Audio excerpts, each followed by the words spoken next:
This is Guo Wengui. Guo is a self-proclaimed dissident from China.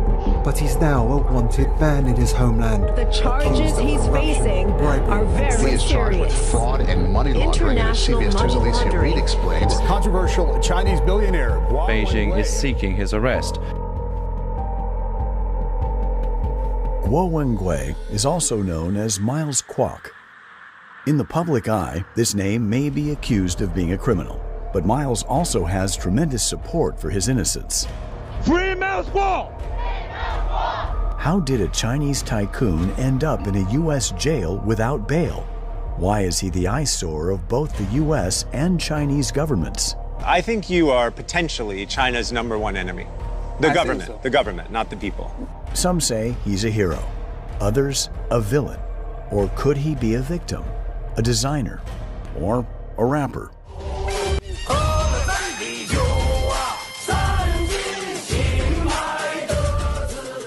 Let's delve deeper to uncover the truth. Who is Miles Kwok?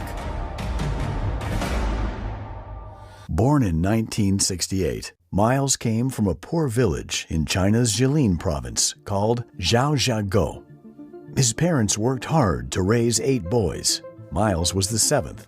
Miles grew up knowing what it was like to be hungry and cold. During the Cultural Revolution, the whole country was in chaos, and Miles caught the urge to thrive rather than just survive. At 7, he was selling popsicles in the village. By 12, watches and jeans. At 13, he had his own steamed bun shop. And by 15, he was fixing and flipping motorcycles. Afterwards, Miles moved back to his roots in Shandong. As a teenager, Miles was the guy known for the best motorcycles around. In 1985, he met the woman who'd become his wife, and soon they started a family. During this time, Miles's youngest brother remained by his side.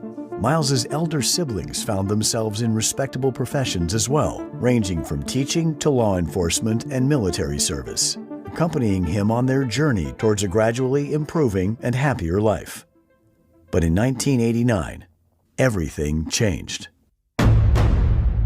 That year, China was in turmoil. Students took to the streets of Beijing, demanding democracy and freedom. Going to march. Can't miss a pair. Why? I think this is my duty. Feeling the pull to support the cause, Miles sold his motorcycle and gave all his cash to the student protesters. But the government wasn't just cracking down on the protesters. They went after anyone who supported them, including those who donated money.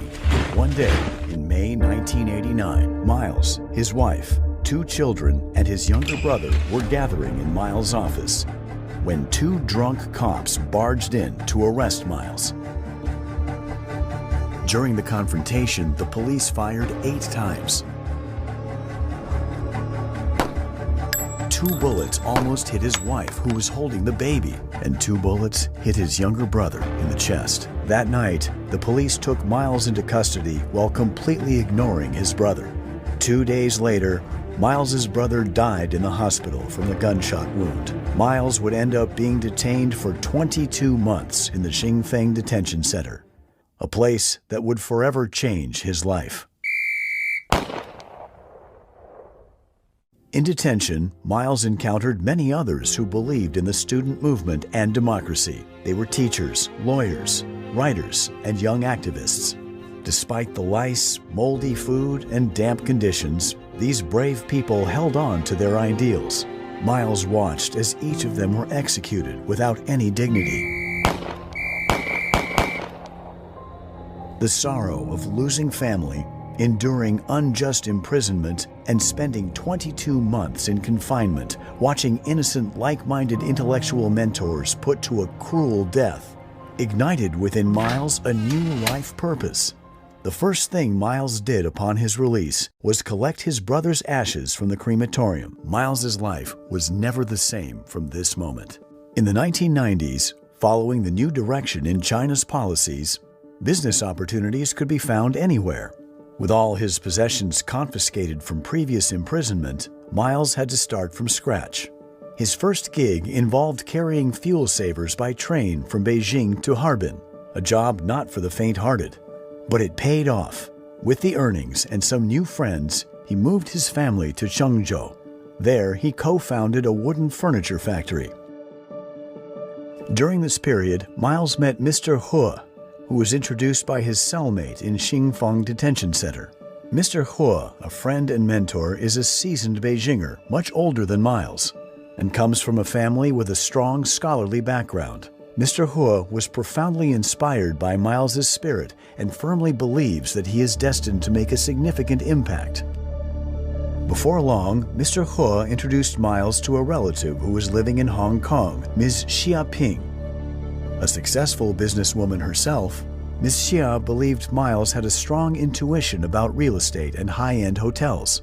Ms. Xia Ping arrived in Zhengzhou and invested in Miles's venture, the Yuda Hotel, marking Hunan Province's first five-star hotel when Miles was only in his 20s.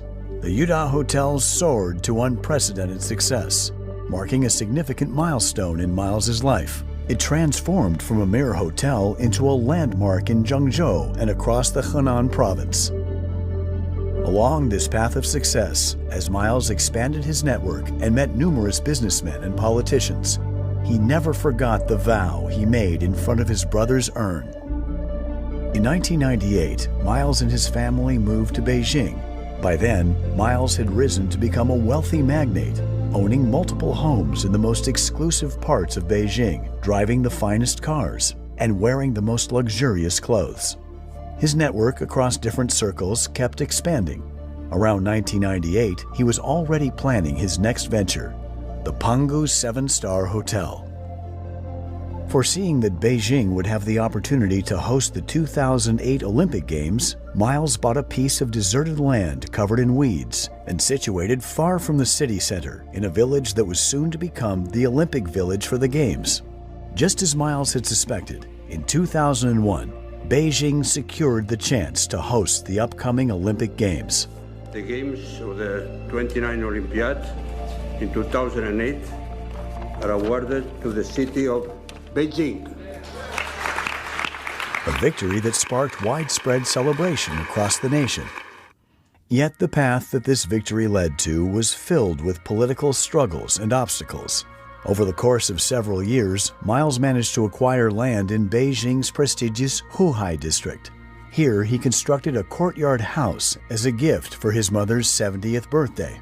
This district is renowned for its historical significance, housing residences of former royalty and current elites. Unfortunately, they viewed Miles as an outsider, branding him as new money and someone who didn't belong in their social circle.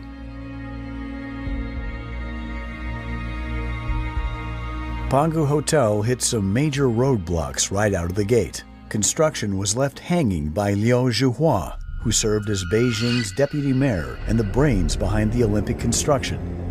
Liu was the first to flex his muscles with his shady agenda to get his hands on this great piece of land, all to please one of his lovers. In 2003, Pangu fell victim to confiscation.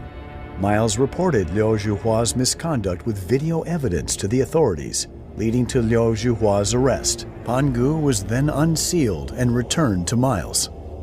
It seemed like Miles had won, but behind the scenes, Liu Zhuhua and his crew were plotting their revenge. When completed in 2008, Pangu Hotel outshone even the Yuda Hotel with its remarkable achievements. It brought great honor to China during the Beijing Olympics, earning admiration from numerous foreign media outlets and celebrities. This period marked the golden age for Miles and his family. It was also during this time that Miles's network extended far beyond China, with celebrities from various countries gathering at his Pangu residence. By this time, he and his family business had already become renowned on the Huron Rich List in China, with private jets, hundreds of cars, millions of pieces of antique furniture, and countless designer clothes. However, amid all the fame and fortune, Miles never forgot his original mission and goals. In 2013, there was a significant upheaval in the CCP government. Xi Jinping launched the so-called anti-corruption campaign, which essentially aimed to eliminate any potential political opponents. 坚持零容忍的态度不变，做到有案必查、有腐必惩，让腐败分子在党内没有任何藏身之地。 As a result, numerous former high-ranking Chinese officials were ousted. Some were even arrested. Leading the charge was Wang Xishan, a former big shot in Beijing, who was once Liu Zhuhua's boss and friend. This crackdown turned China upside down, and Miles and his family were right in the middle of it. According to the internet, the Guo family was already a major shareholder of Founder Securities at that time, and also held a large number of shares in other stock exchanges. Of course, high-ranking CCP officials had long been eyeing to carve up this lucrative business. Within the circle of Beijing politicians Miles befriended was a close friend named Ma Jian, who served as the deputy minister of the Ministry of State Security at the time. As Ma Jian held numerous pieces of incriminating evidence against Wang Xishan, he became the center of a state-led investigation and was subsequently arrested. Wang Xishan suspected that Miles also held incriminating evidence against him. At the end of 2013, anticipating Wang Xishan's move to arrest him, Miles flew to Hong Kong, but Wang Xishan's retaliation had just begun. On January 10, 2015, while Miles was visiting in the UK, Pangu Plaza was swarmed by dozens of police cars and hundreds of officers encircling the building.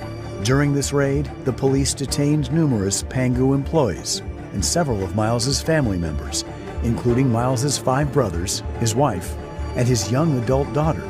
Using force during these types of raids was commonplace for the CCP, and so it was at Pangu that day. Police violently cleared out all the offices, using force on innocent employees. Miles would get a call a few hours after this horrible event.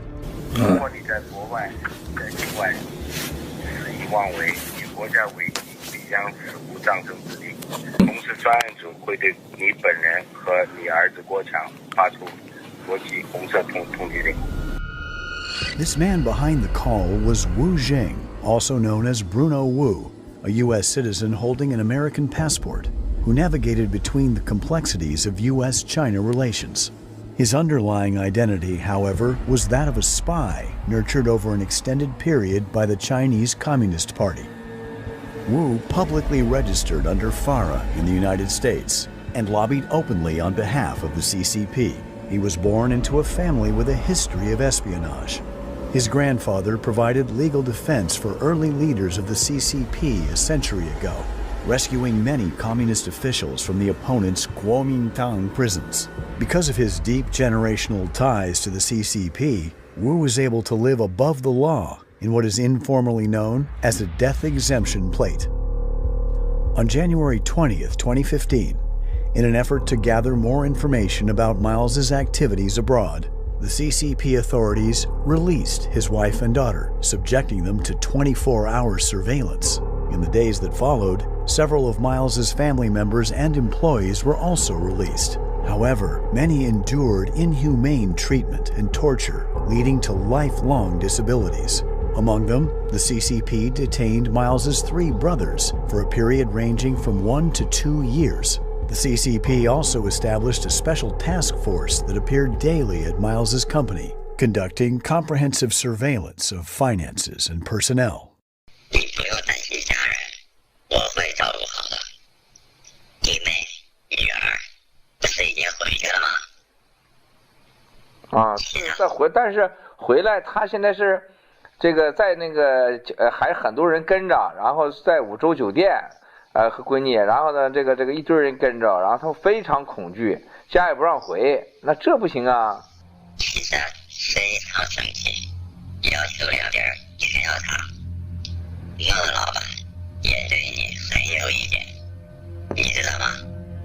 Even today, despite having complete control over all of Miles's domestic assets, the CCP has repeatedly attempted to lure him back to China. At the end of 2016, the Dalian task force arrested Miles's daughter and his brother once again, using this as leverage to compel Miles to return to China to cooperate with the CCP. Repeatedly using his family as leverage, the CCP drove Miles to the edge. Faced with such dire circumstances, Miles's options were limited to either submission or resistance. Miles understood deeply that compliance meant self-destruction, as the CCP consistently oppressed and exploited the people, never demonstrating any semblance of justice or fairness. The deep-seated resentment and anger that Miles had carried for decades finally erupted. Having endured the intrusive malice of the CCP in China for 28 years, brought Miles to a point of no return. A pursuit of justice and freedom would expose the cowardice and shadow warfare of the CCP. 我用我28年的生命看到了他们的堕落。中纪委书记王岐山和公安部常务副部长傅政华如何会毁掉中国？不能是真正的腐败者去所谓就反腐，那可能是真反腐吗？郭文贵就是一面镜子，不但照妖还照假，真的假不了，假的真不了，一切都是刚开始。谢谢。我不是什么神医。On January 26, 2017, Miles decided to sit in front of the camera. This marked his first ever public interview, making him the first Chinese individual to openly defy the Chinese Communist Party on camera and speak out against it. At this time, Miles's concerns extended beyond his family and career. He had abandoned all he had accomplished in the first half of his life and ventured onto a path that was both more difficult and more meaningful. Yet the core of the CCP responded to Miles's actions with a mixture of anger and fear, determined to erase him completely. In addition to being interviewed by certain overseas Chinese media outlets, Miles launched the whistleblower movement on YouTube, utilizing live streams and short videos to share his story. Twitter also became his platform for sharing disclosure whistleblowing documents. However, the CCP's efforts to suppress Miles had already reached the United States. In April 2017, his Twitter account faced its first temporary suspension, even though Miles had already amassed a considerable number of followers. On April 17, 2017, the CCP issued a red notice against Miles in an attempt to discredit him globally. In comparison to the scarce coverage of Miles's revelations, this news was extensively broadcast by major media outlets in China.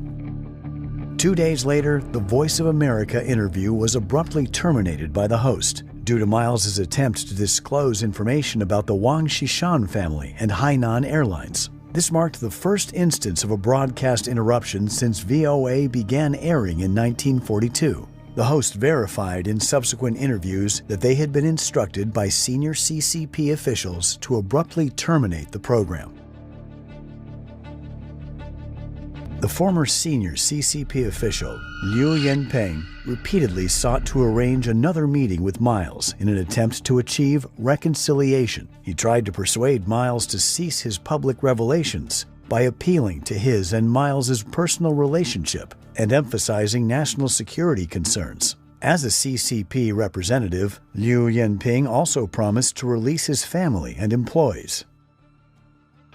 这个郭美和他母亲，他们娘俩就要到你这儿去团聚了。我们也营造点好的氛围。大家都冷静一下。你要敢跟我拍胸脯，说从5月3号，从明天开始，你就不发生了。我今天夜里边我不睡觉，我去一家一家去跑去，我也能保证明天开始，这边也什么声音都没有。 While it may seem like Liu was acting in good faith, this would prove to be the brewing of a deceitful scheme. In May 2017, Miles's family and Liu, along with CCP officials, flew from Beijing to New York. Little did Liu know that the scheme he and 3 other CCP operatives devised to secretly arrest Miles had already come under surveillance by the U.S. government. On May 24th, Liu and 3 other CCP operatives were stopped by the FBI on their way to Washington, where they were informed that they had violated U.S. laws. Despite the fact that the CCP was instructed not to meet Miles again and were given 48 hours to leave the United States, they did not comply. Liu contacted Miles and arranged to meet again the following day. Soon after their meeting, Liu hurriedly left for the airport. Upon their arrival at the airport, the FBI seized all of their electronic devices. The FBI also reached out to Miles to inquire about his situation. Due to the FBI's intervention, Miles's wife and daughter were able to remain in the United States. Unfortunately, Liu Yanping's departure did not mark the end of the CCP's activities. Another high-ranking CCP official, Sun Lijun, who was in Washington at the time, had a tactical conversation with Miles in yet another attempt to coerce Miles to return to China. 文贵兄啊，你还真的这次是误解我了。我来呢是美国司法部邀请的，主要就是来谈这个网络安全合作的。而且呢，我到了美国之后呢，已经跟他们谈了2轮了。谈的也都不错。你也可以问他们，在谈的当中，包括 FBI 也在，我只字未提光棍3个字。He lied. He was in New York and building up his connections for a new plan, lobbying for Miles's deportation.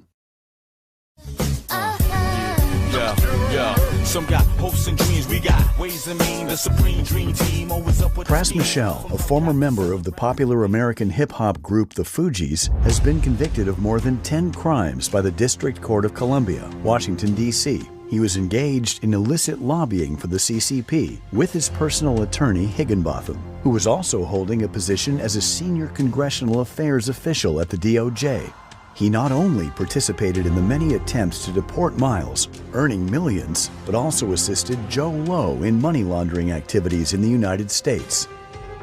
On May 8, 2017, Joe Low, Pras Michel, and Elliot Broidy, Deputy Finance Chairman of the Republican National Committee at the time, flew to Shenzhen together, where they spent the entire day in discussions with Sun Lijun, the then Vice Minister of Public Security, who had been waiting for them at the Four Seasons Hotel.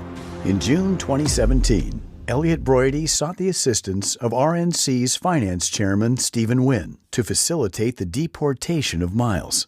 Due to Miles's visa nearing expiration at the time, Broidy hoped that Wynn could help prevent Miles from obtaining a new visa.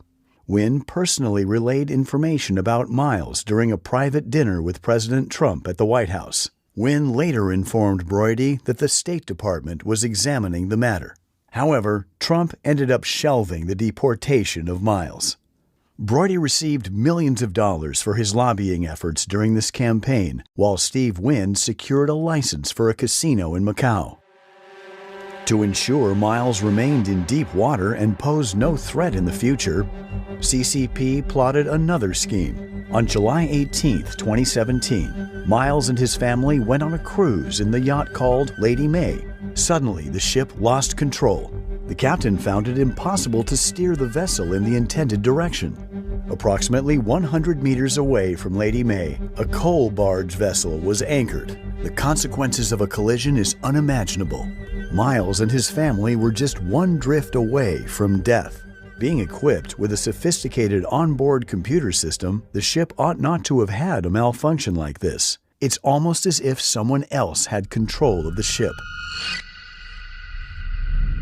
On September 6, 2017, Miles submitted a political asylum application to the United States Immigration and Customs Enforcement. The CCP, as expected, attempted to obstruct the submission of the asylum application. On September 12th, hackers affiliated with the CCP military launched an attack on the law firm representing Miles in his asylum case. They compromised all network devices and machines and seized numerous pieces of information related to Miles.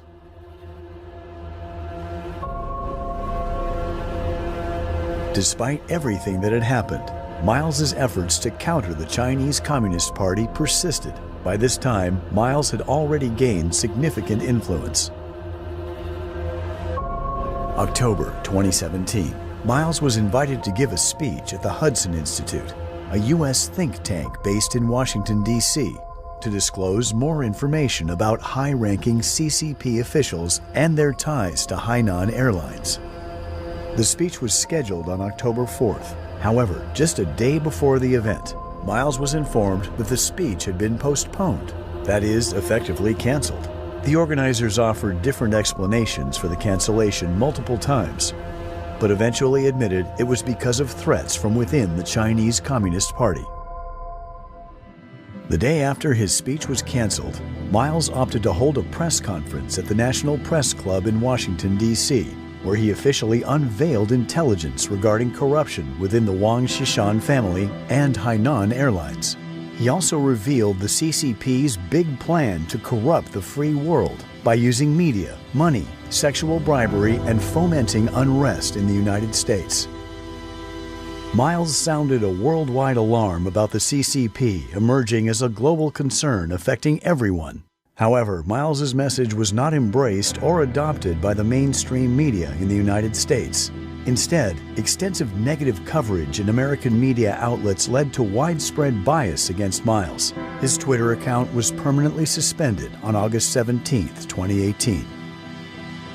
Is there any pressure from the Chinese government to block his account? No, Senator. We reviewed a report on that account and analyzed it through regular channels using our regular procedures. The blocking was not of the account in its entirety, but I believe was of specific posts that violated our policy. So you can testify today that you did not come under pressure from the Chinese government or any of its representatives or people working for them to block his account or to block whatever it is you blocked. I want to make sure I'm being precise and clear. We did receive a report from representatives of the Chinese government about the account. We analyzed that report as we would any other.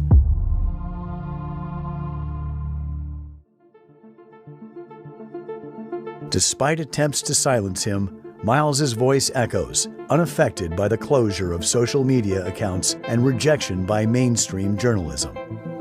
Miles isn't fighting alone. He's supported by millions of Zhanyou, which means the fellow fighters, who have forged a formidable alliance. On June 4th, 2020, the anniversary of the Tiananmen Square incident, Miles embarked aboard the yacht Lady May to the mouth of the Hudson River with the Statue of Liberty in the backdrop. Here, they announced to the world the establishment of the new federal state of China.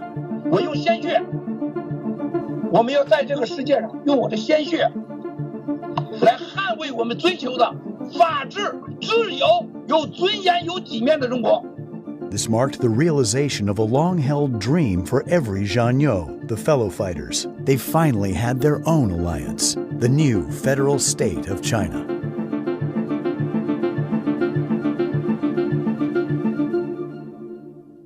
Meanwhile, those who deal with the devil have had their fate sealed with a price tag. On January 27, 2018, following an article in the Wall Street Journal about sexual harassment of female employees, Steve Wynn announced his resignation as the finance chairman of the RNC. On May 17, 2022, Wynn was sued by the Department of Justice for violating federal laws by engaging in illegal lobbying and failing to register as a foreign agent. On April 13, 2018, the Wall Street Journal would also uncover another scandal involving Elliot Broidy, the vice chairman of the RNC. He was accused of paying $1.6 million in hush money to a model for an abortion. Consequently, Broidy resigned from his position. On October 6, 2020, federal prosecutors charged Broidy with acting as an unregistered foreign agent, aiding the CCP in lobbying the White House to repatriate Miles. He later confessed to his crimes in a plea deal, but was pardoned by the president.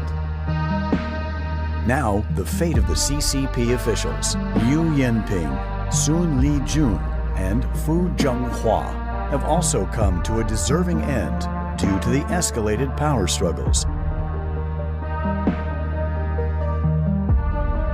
Still, soldiers march because the battle continues. The CCP imposed a fine of nearly $13 billion for alleged coercion in 2018. They also seized $5 billion in Hong Kong assets belonging to Miles and his family, representing the largest, most abusive monetary penalty ever imposed in China. The storm continues to churn toward Miles and his anti-CCP global endeavors.